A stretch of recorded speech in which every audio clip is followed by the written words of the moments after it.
La chronique bourse, la quotidienne Zone Bourse, Anthony Bondin.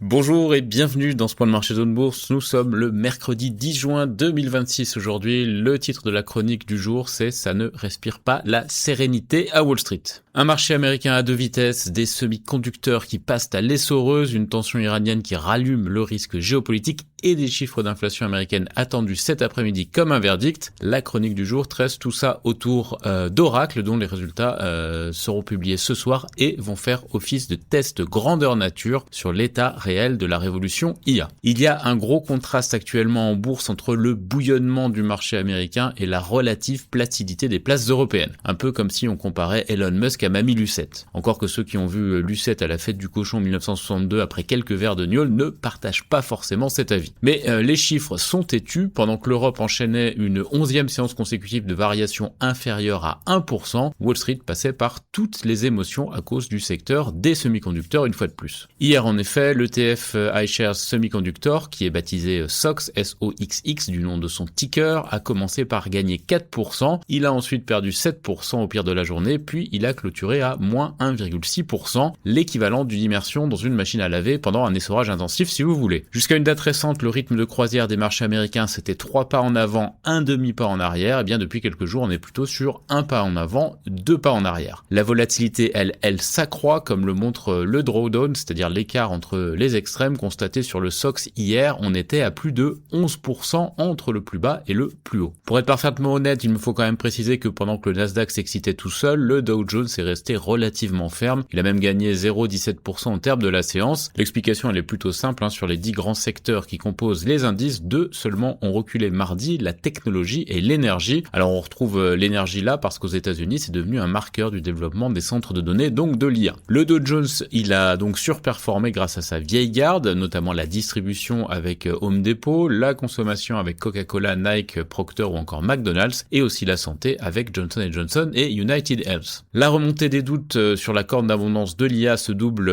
en plus d'une grande confusion au Moyen-Orient où la situation s'est à nouveau tendue après que l'Iran a abattu un hélicoptère de combat américain. Washington a mené cette nuit des frappes en représailles. Le pétrole, lui, il réagit de moins en moins aux soubresauts quotidiens. Il reste dans la zone des 90-95$ le baril de Brent, une zone dans laquelle il semble avoir trouvé un point d'équilibre face au risque. Alors c'est mieux que 120 ou 150$, mais c'est toujours trop pour calmer les inquiétudes inflationnistes qui vont d'ailleurs faire leur retour au galop dans l'actualité avec la publication dès cet après-midi des chiffres de l'inflation américaine du mois de mai. Le marché attend des prix en hausse de 4,2% sur un an après une hausse de 3,8% en avril. C'est 2 fois plus que la progression théorique que la Fed accepte, c'est-à-dire 2%. L'inflation de base, elle, qui neutralise les éléments les plus volatiles, devrait grimper à 2,9% après 2,8% au mois d'avril. Cette publication est donc majeure à une semaine pile de la prochaine décision de politique monétaire de la Banque centrale américaine, la première de l'ère Kevin Warsh. Elle va d'ailleurs s'accompagner demain de l'annonce des prix à la production du même mois de mai aux États-Unis et c'est une annonce à ne pas prendre à la légère. Je vous rappelle que la lecture d'avril avait montré une hausse beaucoup plus marquée que prévu qui avait contribué à faire s'évaporer les pronostics de baisse de taux en 2026. Alors que les États-Unis patinent en Iran et que le carburant se fait plus rare pour propulser la thématique IA, l'évolution des taux prend d'ailleurs de plus en plus de place dans le récit. Je veux dire pas seulement d'un point de vue narratif mais aussi parce que des taux qui restent élevés ou qui montent sont synonymes de coûts de financement plus lourd. Or, ces dernières années, le lien traditionnel entre les taux élevés et la sous-performance des valeurs de croissance était cassé. Pourquoi ? Eh bien, parce que les dites valeurs de croissance n'avaient pas besoin du marché pour se financer et que les leaders technologiques avaient les poches bien pleines. Mais maintenant qu'Amazon, Microsoft et compagnie investissent plus qu'ils n'engrangent et que le secteur de la dette privée est en PLS, eh bien, le coût de l'emprunt redevient un facteur décisif et par conséquent, la politique monétaire aussi. Tiens, pour finir et pour synthétiser ces dernières digressions, Oracle publie ses résultats ce soir après la clôture. Le groupe cristallise un petit peu tout ce dont je viens de parler, un métier traditionnel assiégé par l'IA, un pivot technologique onéreux en cours et des cascades d'emprunts. Tout le monde attend de voir les chiffres et d'entendre le scénario qui se dessine. La publication d'Oracle aura d'autant plus de résonance qu'elle intervient en dehors de la période classique d'embouteillage de résultats grâce à un curieux exercice qui se clôture fin mai. Sur les marchés qui ont déjà fini leur journée ou qui fermeront sous peu, la technologie repart en baisse et coûte 2,7% au Nikkei 225 japonais et au TAIEX à Taïwan. Sans surprise, le Kospi coréen fait moins 6%. Il avait rebondi de 8% hier après avoir perdu 8% la veille. C'est un indice qui est décidément extrêmement volatile. L'Australie, elle, reste stable et Hong Kong lâche 1,1%. L'Europe regarde plutôt vers le bas. Dans l'actu des sociétés maintenant, en France, L'Oréal lance un 6e plan d'actionnariat salarié. Sanofi met fin à l'étude de phase 3 Mobilize sur le riliprubart. Je ne sais pas si je l'ai prononcé comme il faut. Airbus pourrait manquer son objectif de production d'A320 Neo en raison des pénuries de moteurs selon son directeur général. Moody's a confirmé la note de Thales.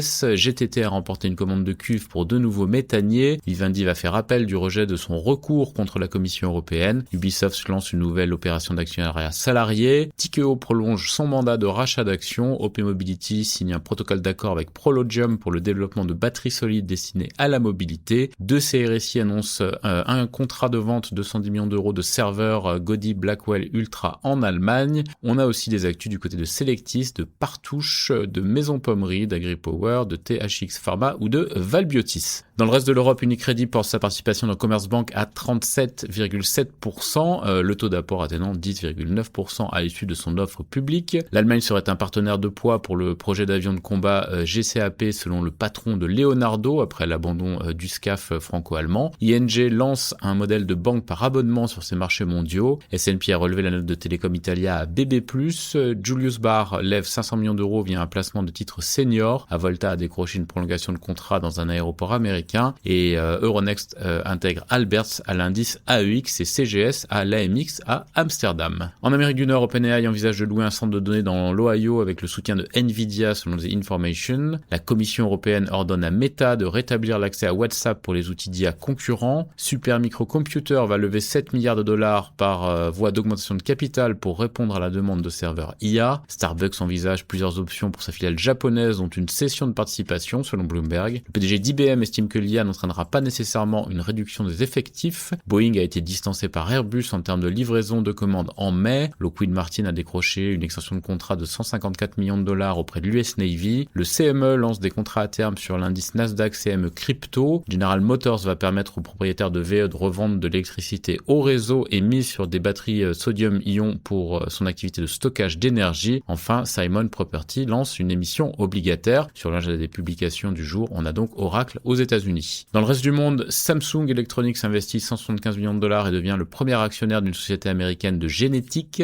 Le japonais ASICS envisage une scission de sa marque Onitsuka Tiger. Le partenariat entre WeChat et les fabricants de smartphones menace les parts de marché d'Apple en Chine selon Jefferies. Tencent émet 2,45 milliards de dollars et 15 milliards de yuan d'obligations. Le calendrier des sorties de jeux de Nintendo déçoit le marché. L'action baissait au Japon aujourd'hui. ASB Bank, une filiale de la Commonwealth Bank of Australia, est condamnée à une amende de près de 7 millions de dollars néo-zélandais pour blanchiment. Meta et Reliance vont implanter un centre de données dédié à l'IA en Inde. Bharti Airtel est sanctionné d'une amende pour manquement dans la vérification de ses abonnés. Westpac New Zealand déploie une nouvelle agence bancaire mobile et une filiale de Macquarie va émettre 1,25 milliard de dollars de titres subordonnés. Sur l'agenda des publications en Asie, on a notamment le taïwanais Mediatek. C'est terminé pour ce point de marché du jour. Je vous souhaite une très bonne journée.